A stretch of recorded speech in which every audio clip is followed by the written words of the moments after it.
Então fala você que se conecta mais uma vez comigo aqui no canal. Sou o Eduardo Ferrari e trago informações sobre o nosso Vasco. Antes eu peço para que você se inscreva aqui no canal. Deixa aí o seu like, é muito importante, o seu like é sua. E assine o sino das notificações. Tá? Hoje tem jogo. Hoje tem transmissão de jogo ao vivo aqui. Então se inscreve aí, já vai compartilhando com todo mundo, porque hoje é dia de Vasco. Rapaziada, falar sobre esse Vasco, esse novo momento. Muita gente batendo muito na questão envolvendo Luiz Melo. Confesso para vocês que também fiquei meio assim, não pela escolha do Luiz Melo, mas pelo trabalho que ele desenvolveu no Vasco. Beleza. Mas se não der resultado para a empresa, como em qualquer empresa, é mandado embora.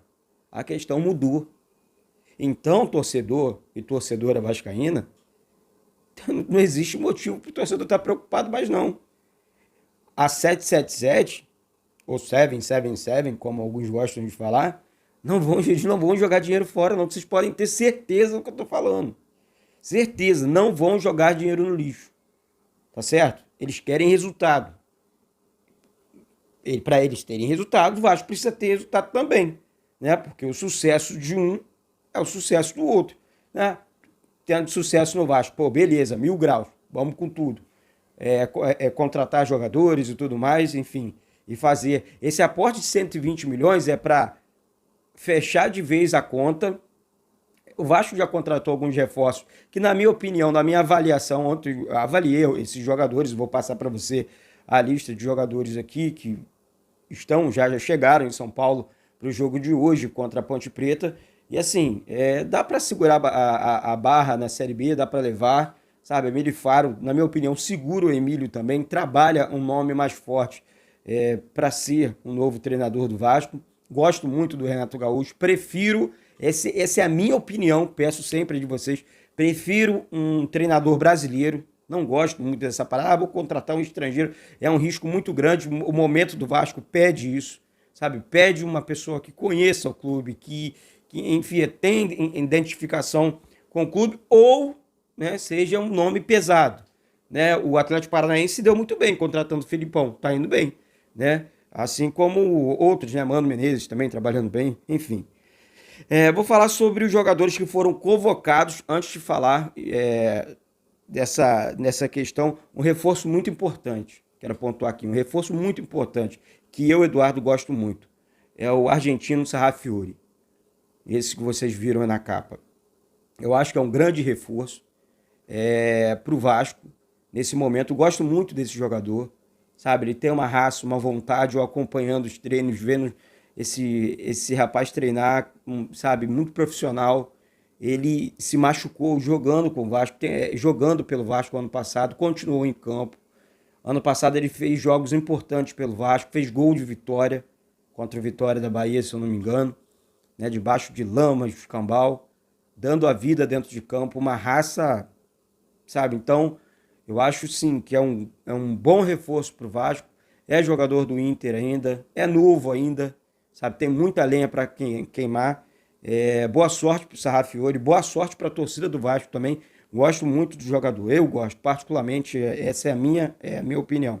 Então, é um grande reforço para o Vasco. Pode atuar, Nenê tá fora, desfalque Nenê, Yuri Lara, Palácios, enfim, desfalques importantes. Gabriel Dias não joga mais nessa temporada, né? Mas enfim, vamos falar sobre os jogadores que foram convocados para o jogo de hoje, à noite. Ó. Alex Teixeira, Alexander, Anderson Conceição, Andrei Santos, Bruno Tubarão, primeiro reforço aqui, Danilo Bosa, Edmar, Egnaldo, Fábio Gomes, mais um reforço. Recém-contratados. Esses aqui são os reforços recém-contratados que eu tô falando. Figueiredo, Gabriel Peck, Raus, Léo Matos, Luiz Henrique, Marlon Gomes, Matheus Barbosa, Matheus Ribeiro, mais um reforço. Paulo Vitor, mais um reforço. Quinteiro, Raniel, Sarrafiori, mais um reforço. Também retornando agora de contusão. Thiago Rodrigues, Zé Gabriel e Zé Vitor. Então, esses foram os jogadores convocados, tá? Vou repetir aqui os desfalques. Nenê, Yuri Lara, Gabriel Dias e Palácios. Né? E com reforço aqui, mais uma vez, do Gabriel Dias. As prováveis escalações, gente, das duas equipes. Olha, o técnico Hélio dos Anjos conhece muito bem o Vasco. O Vasco pediu uma carga extra de ingressos para esse jogo em Campinas, porque são muitos torcedores do Vasco querendo ingressos, Sabemos que a torcida da Ponte Preta não vai lotar, não vai fazer uma pressão contra a equipe do Vasco. Mesmo se fizer, a equipe do Vasco já é uma equipe mais experiente do que a da Ponte Preta, né? Então, o técnico Hélio dos Anjos tem um estilo diferente, não sai muito para o jogo. A Ponte Preta é uma equipe que joga mais fechada, busca os contra-ataques, ou seja, o Vasco vai precisar sair mais para o jogo. E a equipe da Ponte Preta vem com a seguinte formação, né? Normalmente vem jogando com Kaique França, o goleiro, Igor Formiga, Matheus Silva, Fábio Sanches e Arthur. Felipe Amaral, Léo Naldi, o Alisson, Elvis e Francin, né? Ou Everton. Nicolas ou Luca, o técnico Hélio dos Anjos. O mais experiente aqui, na minha opinião, é o Luca, né? Um bom atacante. Teve passagens por clubes importantes e foi bem. Mas, enfim, a defesa do Vasco muito sólida, né? O técnico Emílio Fábio vai fazer algumas alterações na equipe, porque é obrigado a fazer, né? O Vasco deve vir com a seguinte formação: Thiago Rodrigues, Léo Matos ou Matheus Ribeiro, Quinteiro, Anderson Conceição e Edmar, ou Paulo Vitor, que também chegou, os dois laterais aqui como dúvida, Zé Gabriel, Andrei Santos, Alex Teixeira ou Matheus Barbosa. Pelo amor de Deus, Alex Teixeira de cara aqui, né? Não sei se no lugar do Matheus Barbosa ou o Gabriel Peck, Raniel e Figueiredo. Eu apostaria aqui em jogar com dois atacantes. Quer jogar com o Matheus Barbosa? Preenche o meio campo com Alex Teixeira, que é meu palpite, tá? Tô palpitando aqui. Coloca o Alex Teixeira preenchendo o meio campo junto com o Matheus Barbosa, tira o Gabriel Peck e joga com o Raniel e Figueiredo no ataque. Mas, enfim, o técnico é o Emílio Faro. E assim, gente, são realmente questões importantes envolvendo o Vasco. O Vasco é um jogo importantíssimo hoje. O Vasco caiu ali para a quarta posição ali do G4, né?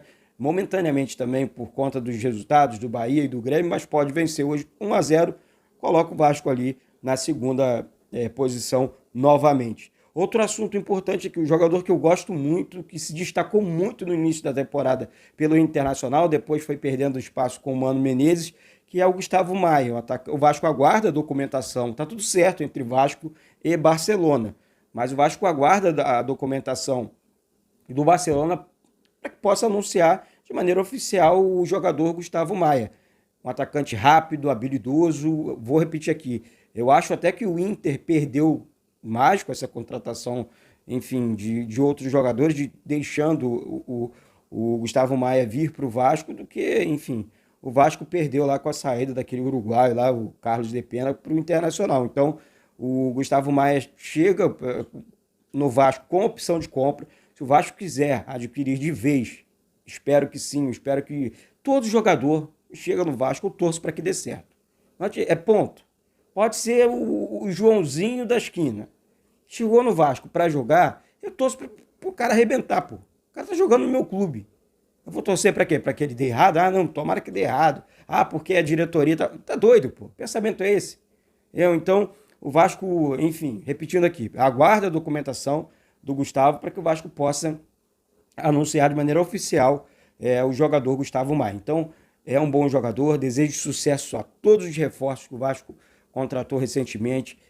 A partir de hoje, gente, agora foco total, a questão da SAF passou, o Josh falou que existe, é normal, tá, esse trâmite, junto a Junsérgio, para quem não sabe, para quem não conhece, é um processo burocrático normal. Eu trabalhei numa empresa, um exemplo, né, que eu precisei estar diariamente na Junsérgio para registrar o CNPJ dessa empresa que veio de fora para o Rio de Janeiro, para que eu pudesse trabalhar, para que eu pudesse exercer minha função dentro da empresa também. Porque toda empresa que vem de fora do estado ou de fora do Brasil para o Rio de Janeiro precisa ir junto entrar na Junsérgio, né, para as questões burocráticas, tipo o CNPJ, cadastrar o CNPJ. Por quê? Porque precisa, não sei, pagar impostos do lugar e tal, enfim. Uma série de burocracias, mas precisa, é necessário. É normal, não é normal não. Qualquer empresa, pode ser, vou vender a empresa, enfim, de engenharia, uma empresa de montagem, então, é normal, tá? Quem trabalha, enfim, nessas áreas, né? Trabalhei um tempo da minha vida nessas áreas, então dá para entender um pouquinho, né? Sobre esses assuntos. Super normal, tá, gente? Fiquem tranquilos. vão cair em papagaiada não, tá certo? Então, é isso, se inscreve aí, daqui a pouco eu volto com essas e outras informações do nosso Gigante da Colina. Beijo no coração de todos e saudações vascaínas.